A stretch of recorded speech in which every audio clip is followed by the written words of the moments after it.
viel miteinander und wir wollen auf dieser Basis unsere Zusammenarbeit auch weiter ausbauen. Great. Thank you very much, Chancellor, dear Friedrich.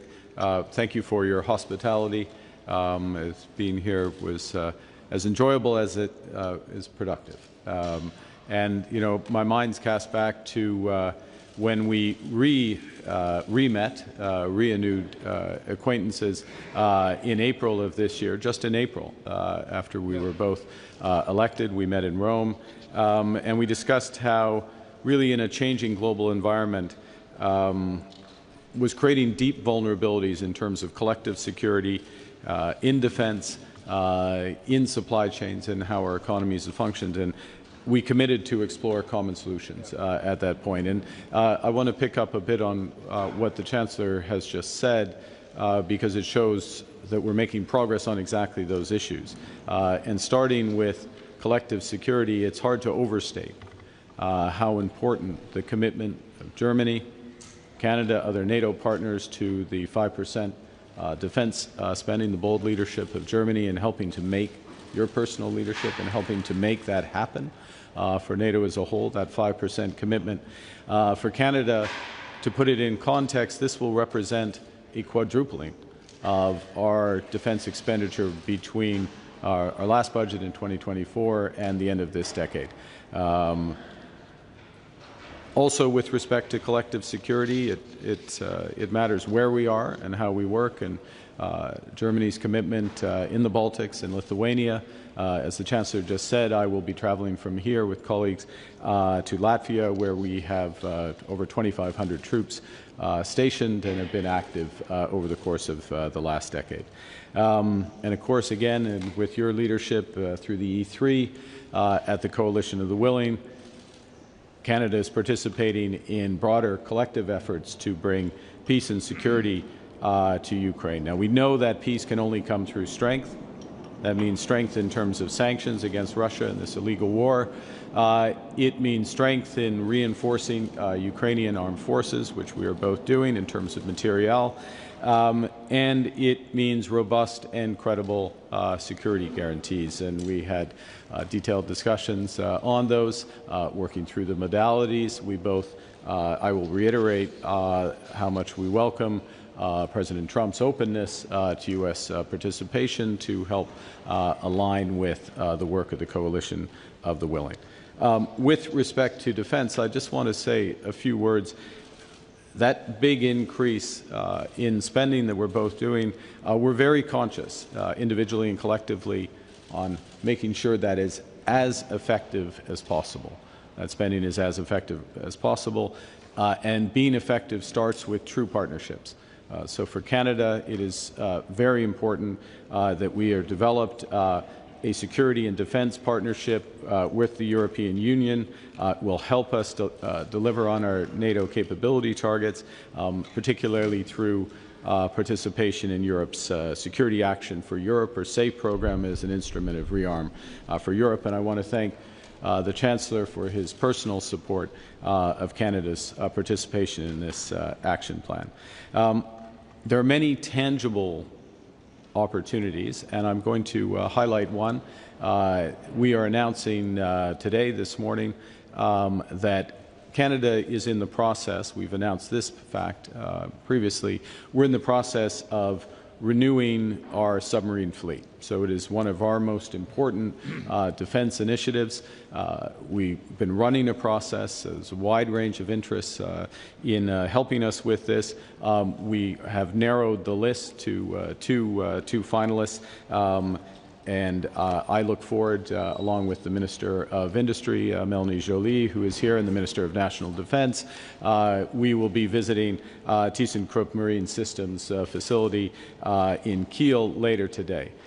So the German-Norwegian partnership is one of the two finalists for this, consistent with the cooperation potential that we have, and consistent with Canada fully fulfilling its responsibilities on all three of our coasts, the Atlantic, the Pacific, and of course the Arctic. And the other factor I just wanted to highlight is our joint work to bring resiliency to supply chains.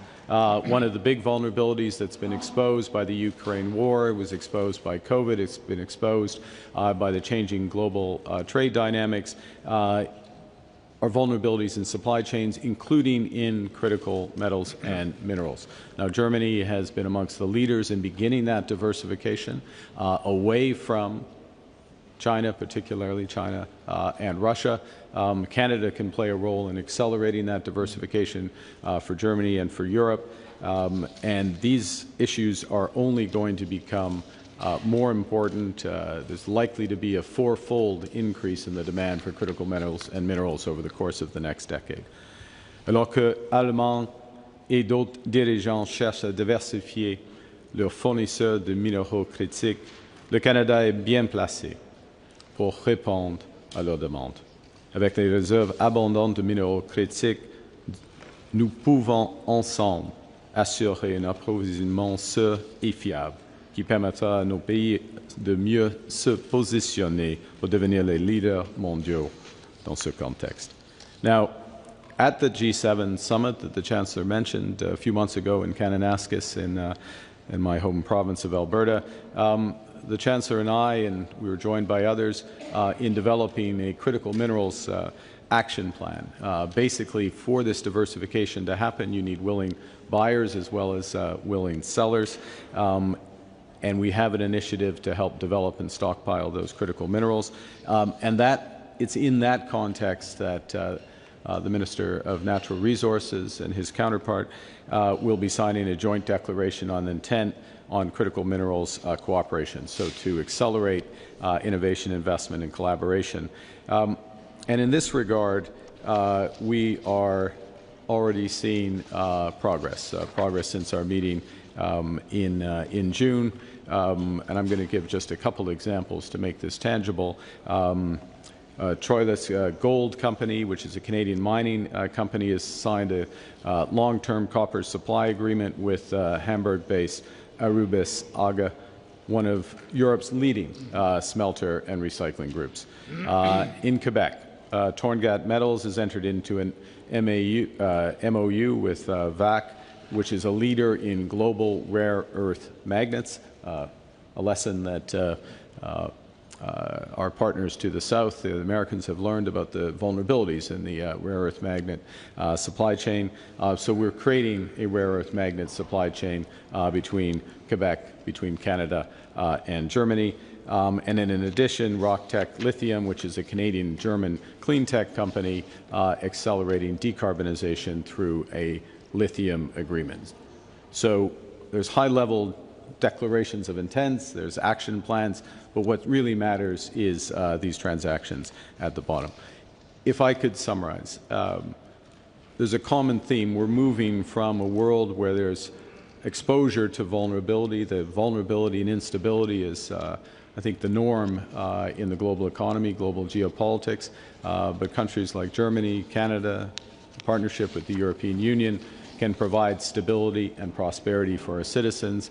And this, whether it's in what we've worked on today, whether it's providing security guarantees, whether it's Volkswagen's investment in Ontario or Bombardier's an aircraft hub here in Frankfurt, this partnership provides a rock and a foundation for that shared prosperity. So I thank you for your attention, and we look forward to questions. Thank you.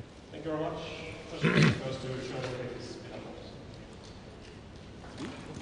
Sorry. Bonjour, ici Joël Denis de la presse. Ma question s'adresse à vous, M. Carney. Le ministre du Commerce, M. Dominique Leblanc, se trouve ou va être à Washington pour reprendre les négociations sur les tarifs. Est-ce à dire qu'une entente est à portée de main entre le Canada et les États-Unis?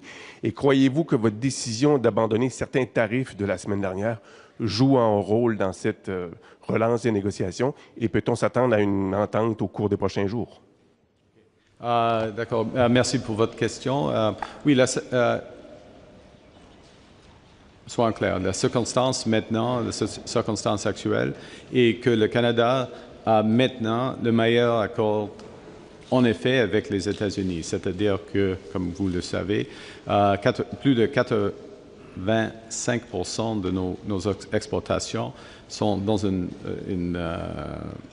en effet, c'est de libre-échange avec les États-Unis. Mais il y a des enjeux importants qui concernent les secteurs clés comme l'acier, l'aluminium, l'automobile, la cuivre et puis le bois d'œuvre. Et M. Leblanc et notre équipe